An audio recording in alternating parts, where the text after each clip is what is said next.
میں کہ خوب اچھی طرح سمجھ لو، ایمان کے لیے صبر کی حیثیت اسی طرح کی ہے جس طرح جسم کے لیے سر کی۔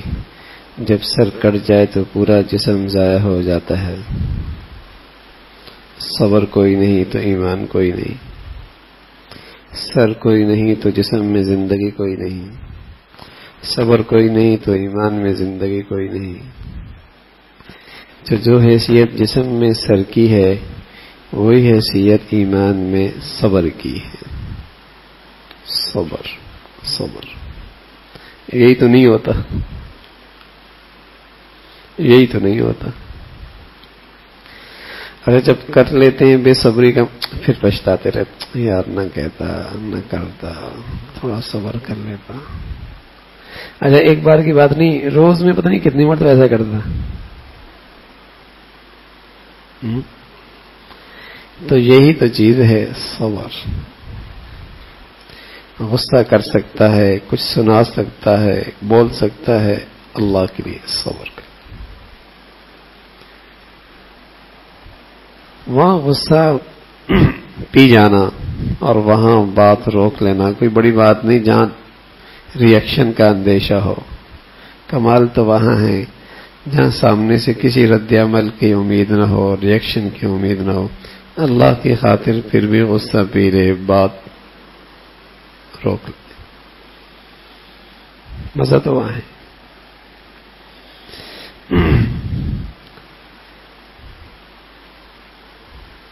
تو صبر بڑی چیز ہے، اور یہی بھائی تربیت ہے۔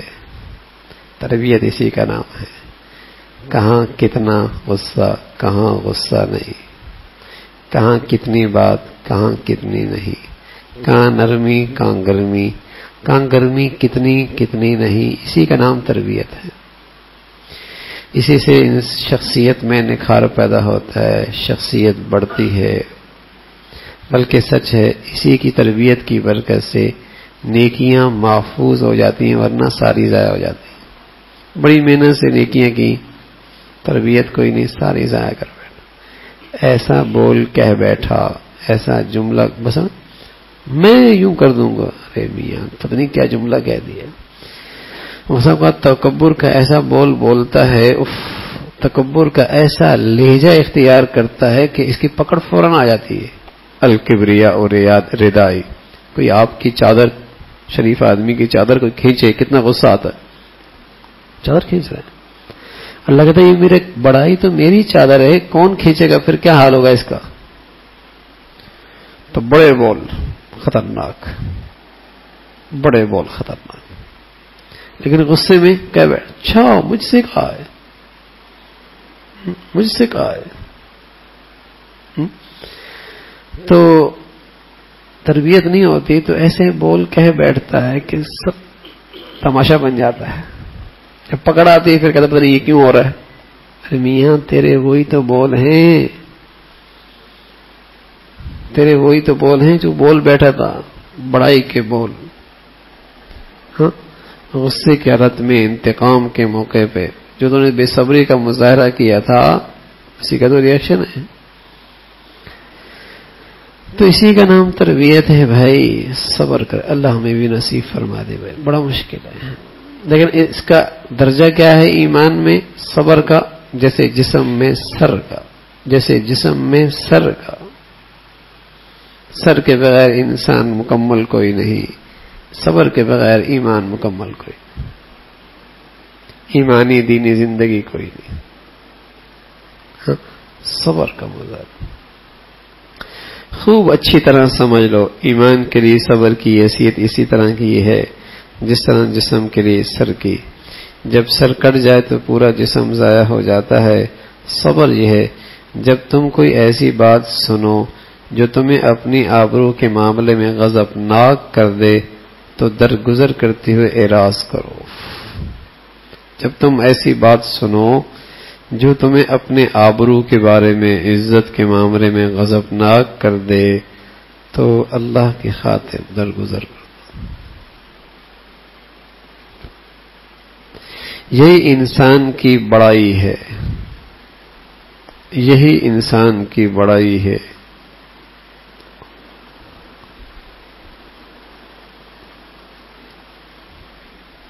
وَاصْبِرْ كَمَا صَبَرَ أُولُو الْعَزْمِ، جیسے بڑے لوگ صبر کرتے ہیں.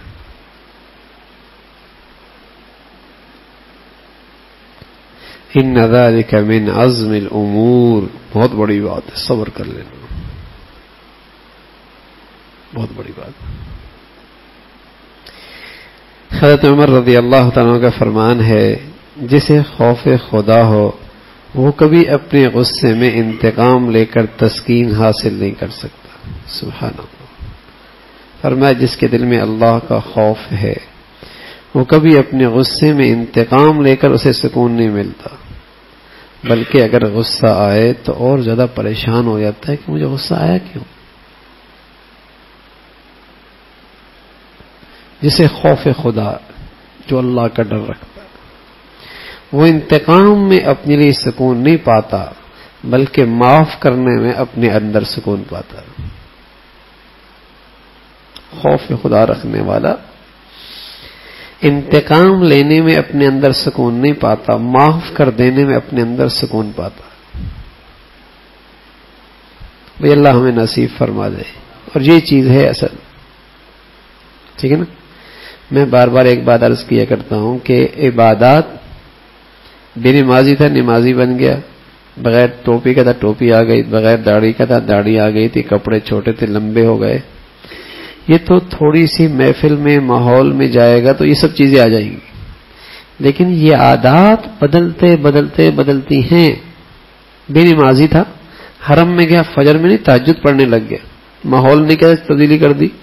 لیکن اگر تربیت نہیں ہے تو یہ حرم میں جا کر بھی ایسی باتیں کرے گا، بجائے نیکیاں لانے کے گناہ کو پوٹری اٹھا کے لے کے آئے گا. تربیت نہیں. ایسے بولے گا، ایسا غضب ناک ہوگا، حرم میں بھی، مینا میں بھی، عرفات میں بھی. ماحول سے عبادات آ جاتی ہیں. ہاں بے نمازی تھا، وہاں گیا وہ فجر پڑھنے لگ گیا، تہجد بھی پڑھنے لگ گیا، ٹھیک ہے نا. لیکن یہ جو صفات ہے نا، صبر، شکر، عاجزی، ہاں درگزر کر دینا، یہ آتے آتی یہ آتے تھی. اور مسلمانوں میں یہی یہ چیزیں تھیں جو لوگوں کو اپنی طرف کھینچا کرتی تھی، جس سے اس کی شخصیت میں کشش ہوا کرتی تھی، نکھار ہوا کرتا تھا، خوشبو ہوا کرتی تھی. ہر آدمی کو اس سے راحت ملتی تھی. درگزر. اور بھائی ایسا نہیں ہوتا کسی نے میرے آبرو پہ حملہ کیا میں نے معاف کر دیا، میری عزت میں فرق. اللہ بھی تو دیکھ رہا ہے، جس کے بعد عزتوں کے خزانے، اللہ بھی تو دیکھ رہا ہے کہ یہ میں نے کیوں کیا ہے، میں نے کیوں نظر انداز کر دیا، معاف کر دیا. اللہ بھی تو دیکھ رہا ہے. جس کے بعد عزتوں کے خزانے ہیں تو کیا مجھے ایسی چھوڑ دے گا؟ ایسی عزت دے گا دنیا دیکھے گی. تو اللہ ہمیں بھائی یہ چیز نصیب فرما دے، یہ چیز نصیب فرما دے. یہ دعاؤں سے بھی آتی ہے، اس کے لیے اپنے معمولات کا اہتمام بھی ہے، لیکن موقع پہ مجاہدہ بھی کرنا پڑے گا. مجاہدہ بھی کرنا پڑے گا. آیا غصہ، ہٹ گیا، معاف کر، درگزر کر. اور کبھی کچھ ایسا کام کر دیا، ہاتھ جوڑ دیا، بھی معاف کر دیں مجھے، چاہے وہ ڈرائیوری کیوں نہ ہو، چوکیداری کیوں نہ ہو. چند مرتبہ ایسا کرو گے طبیعت ٹھیک ہو جائے گی، طبیعت ٹھیک ہو جائے گی. ٹھیک ہے بھائی. اللہ کا ڈر ہے نا، اللہ بھی تو ہے، اللہ بھی تو ہے، وہ بھی تو دیکھ رہا ہے کیا کر رہا ہے میرے بندے کے ساتھ، اور کیسی تحقیر کر رہا ہے، کیسا ذلیل کر رہا ہے، کیسے اس کے تکبرانہ لہجہ ہے، تکبر کے بول ہیں. عاجزی.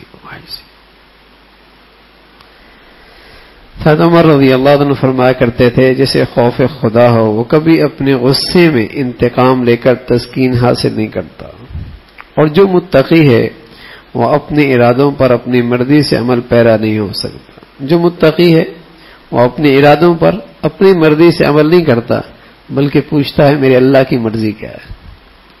ٹھیک ہے میرا ارادہ تو یہ ہے، لیکن میرا ارادہ ضروری نہیں کہ اللہ کو بھی راضی کرے، اس لیے میں اپنے ارادے کے بارے میں پوچھوں گا کہ اللہ کی مرضی کیا ہے، پھر اس پہ عمل کروں گا. تو جو متقی ہوتا ہے وہ اپنے ارادوں پر اپنی مرضی سے عمل پیرا نہیں ہوتا، بلکہ وہ اللہ کی مرضی دیکھتا ہے۔ اللہ کی مرضی کیا ہے؟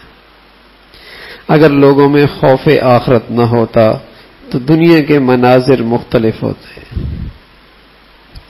یعنی ہر کوئی اپنی منمانی کر کے دنیا کے نظام کو تہ و بالا کر دیتا، اور جتنا جتنا خوف خدا نکلتا چلا جا رہا ہے اتنا ہی نظام زندگی برباد ہوتی چلی جاتی۔ جتنا جتنا خوف خدا نکل رہا اتنی زندگی تباہ و برباد ہو رہی، قومی، معاشرتی، گھریلو، سب طرف زندگی کا جائزہ لو، جہاں خوف خدا نکلا زندگی برباد ہو۔ جو آ رہا ہے کہہ رہا ہے، جو آ رہا ہے کر رہا ہے، جو دکھائے رد عمل کر رہا ہے، بس خوف خدا نہیں۔ اپنی حالت کی نگرانی کرتے رہو۔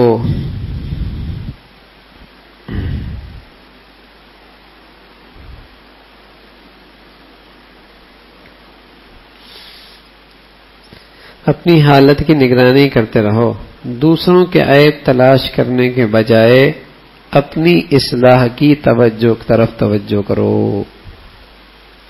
اپنی حالت کی نگرانی کرتے رہو، دوسروں کے عیب تلاش کرنے کے بجائے اپنی اصلاح کی طرف توجہ کرو۔ فرمایا اپنی حالت کی نگرانی کرتے رہو، دوسروں کے عیب تلاش کرنے کے بجائے اپنی اصلاح کی طرف توجہ کرو۔ میرے اندر عیب کتنے ہیں اس کی فکر زیادہ، اس کے اندر کتنے ہیں میاں ٹھیک ہے، اپنے اندر دیکھ لو۔ یہ مثل مشہور ہے، انسان کے قابل ملامت ہونے کے لیے اتنا ہی کافی ہے کہ دوسروں کے وہ عیوب بھی ظاہر ہو جائیں جو اپنے اندر مخفی رہے۔ یعنی آدمی کے برا ہونے کے لیے یہ کافی ہے کہ اتنے کافی ہے کہ دوسرے کے وہ عیوب بھی اسے ظاہر ہو جائیں جو اس کے اپنے اندر مخفی ہیں۔ دوسروں کی آنکھ کا تنکا نظر آئے، اپنی آنکھ کا شہتیر بھی اوجھل رہے۔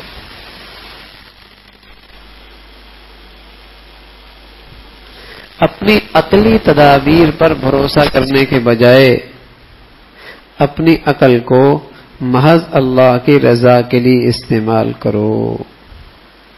محض اپنی عقلی تدبیروں پہ بھروسہ نہ کرو، یہ دیکھو کہ اس میں اللہ کی مرضی کیا ہے۔ جو میں تدبیر کر رہا ہوں، جو میرے عقل میں آ رہی ہے، آیا اس میں اللہ کی مرضی بھی ہے یا نہیں؟ اس کو اچھی بری تقدیر کو پھیرنے میں اللہ کا دامن تھامو۔ حضرت علی رضی اللہ عنہ فرمایا کرتے تھے، ارے انسان اپنی مالداری پر مت اترا، اپنی احتیاج پر یاس مت کر، مصیبت پر غم نہ کر، کشادگی میں مسرور نہ ہو جانا۔ ہمیشہ سونے کو بھٹی میں ڈال کر اس کی اصلیت معلوم کی جاتی ہے۔ آپ فرمایا کرتے تھے اللہ نے دولت دی ہے اس پہ اترا مت، محتاج ہے مایوس مت ہو، آزمائش میں آ گیا غم نہ کر، اللہ نے وسعت دے دی زیادہ مسرور نہ ہو۔ یہ سب شکلیں آزمائش کی ہیں، دینے میں بھی لینے میں بھی، دینے میں بھی لینے میں بھی، اس لیے کہ ہمیشہ سونے کو بھٹی میں ڈال کر اس کی اصلیت معلوم ہوتی ہے۔ یہ سب شکلیں ہیں آزمائش کی، ٹھیک ہے نا؟ اس لیے کہ سونے کو آگ میں ڈال کر، بھٹی میں ڈال کر اس کی اصلیت معلوم ہوتی ہے، ٹھیک ہے نا؟ کہ انسان کا جوہر اس میں کتنا ہے، انسانیت کا جوہر اس میں کتنے، مال میں کہیں اپنی اصلیت نہ بھول جائے، فقر میں کہیں اپنی اصلیت نہ بھول جائے، خوشحالی میں کہیں اپنی اصلیت نہ بھول جائے، بیماری میں کہیں اپنی اصلیت نہ بھول جائے۔ یہ سب آزمائش کی شکلیں ہیں اس کی اصلیت معلوم کرنے کے لیے۔ اس میں اصل کتنا ہے؟ اب غریب ہو تو نہ وہ بھی قدریں بھول جاتا ہے، امیر ہو تو وہ بھی انسانی قدریں بھول جاتا ہے۔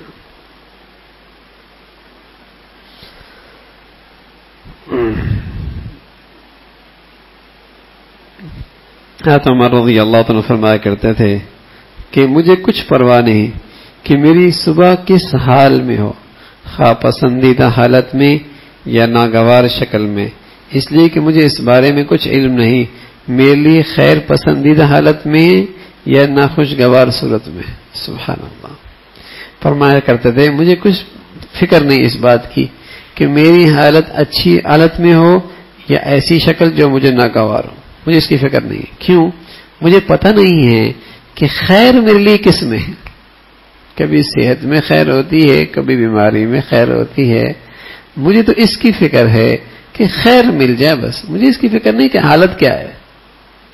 سبحان اللہ، حالت کیا ہے مجھے اس کی فکر نہیں ہے۔ تو فرمایا آدمی کو سونے میں ہمیشہ سونے کو بھٹی میں ڈال کر اس کی اصلیت معلوم ہو جاتی ہے۔ سونے کو بھٹی میں اس لیے ڈالا جاتا ہے کہ اس کی کھوٹ اور کھراپن معلوم ہو جائے۔ تو اسی طرح اللہ تعالیٰ کبھی کبھی اپنے بندوں کو خوشی دے کر آزماتے ہیں کہ شکر کرے، کبھی مصیبت میں جانچتے ہیں کہ صبر کرے۔ عطا اور ابتلا دونوں بندے کے امتحان ہیں۔ عطا اور ابتلا یعنی دینا اور لینا، یہ دونوں بندے کے حق میں امتحان ہے۔ ابتلا کا تقاضا یہ ہے صبر، جبکہ عطا کا تقاضا ہے شکر۔ سبب کے حقوق کی رعایت بسبب شکر کے سہل آسان ہے، اس لیے کہ عطا آزمائش کے اعتبار سے بلا سے بڑھ کر ہے۔ حضرت عمر رضی اللہ عنہ فرمایا کرتے تھے کہ ہمیں مصیبت میں آزمایا گیا تو ہم نے صبر کر لیا، جب خوشی میں ہماری آزمائش ہوئی تو ہم صبر نہ کر سکے۔ ہیں دونوں آزمائشیں، لیکن خوشحالی میں صبر کرنا اور مشکل ہوتا ہے۔ خوشحالی اور فراوانی کے امتحان میں پاس ہونا اور مشکل ہوتا ہے، اور مشکل ہوتا ہے۔ جبکہ حضرت علی رضی اللہ عنہ فرماتے ہیں جس کے لیے دنیا کے اسباب کشادہ کر دیا گیا اسے خفیہ تدبیر سے آزمائش کا اندازہ نہ ہو سکا اور اس کی عقل و فکر دھوکہ کھا گئی۔ حالانکہ وہ سمجھتا ہے کہ بس اللہ بڑا راضی ہے، اس لیے تو مجھے اور مل رہا ہے، اور مل رہا ہے، اور مل رہا ہے، اور مل رہا ہے۔ وہ اللہ کی اس خفیہ تدبیر کو سمجھ نہیں سکتا، حالانکہ یہ بھی ابتلا ہے، یہ بھی ایک آزمائش ہے۔ وَنَبْلُوكُمْ بِالشَّرِّ وَالْخَيْرِ فِتْنَةً وَإِلَيْنَا تُرْجَعُونَ، ہم تمہیں خیر اور شر کی آزمائش میں جانچیں گے، پھر تم ہمارے پاس لوٹ کر آؤ گے، پھر لوٹ کر آؤ۔ تو میرے عزیزو، صبر بڑی چیز ہے۔ صبر ہر حال میں آدمی اپنے نفس پہ کنٹرول رکھے، اسی کا نام تربیت ہے، اسی کا نام تربیت۔ صبر کتنا بولنا ہے، نہیں بولنا، صبر کرنی ہے، صبر ضروری بولنا، کیا بولنے کی ضرورت نہیں پھر بھی بول رہا ہے، صبر کر لو، صبر کر۔ غصے کا موقع نہیں ہے پھر بھی غصہ کر رہا ہے، یا اتنے غصے کی ضرورت نہیں ہے پھر بھی اتنا غصہ کر رہا ہے، صبر کرو میاں، صبر کرو۔ تو یہی صبر ایمان کے لیے ایسا ہے جیسے جسم کے لیے سر ہے، جسم کے لیے صبر ہے۔ ان اللہ مع الصابرین، ان اللہ مع الصابرین، جو صبر کرتے ہیں اللہ ان کے ساتھ ہو جاتا ہے۔ وبشر الصابرین، صبر کرنے والوں کو خوشخبری دے دو، ان پر اللہ کی خاص رحمت اور مہربانی ہے، بلکہ ان کے لیے ایک اور بڑا انعام ہے۔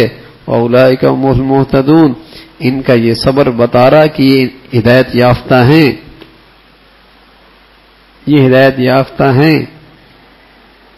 صبر تو اللہ رب العزت ہم بھی یہ دولت نصیب فرما دے، عمل کی توفیق نصیب فرمائے۔ اللهم لك الحمد كله ولك الشكر كله، اللهم لك الحمد كله ولك الشكر كله، اللهم أعنا على ذكرك وشكرك وحسن عبادتك، اللهم أعنا على ذكرك وشكرك وحسن عبادتك۔ نستغفر الله نستغفر الله نستغفر الله، سبحان ربك رب العزة عما يصفون وسلام على المرسلين والحمد لله۔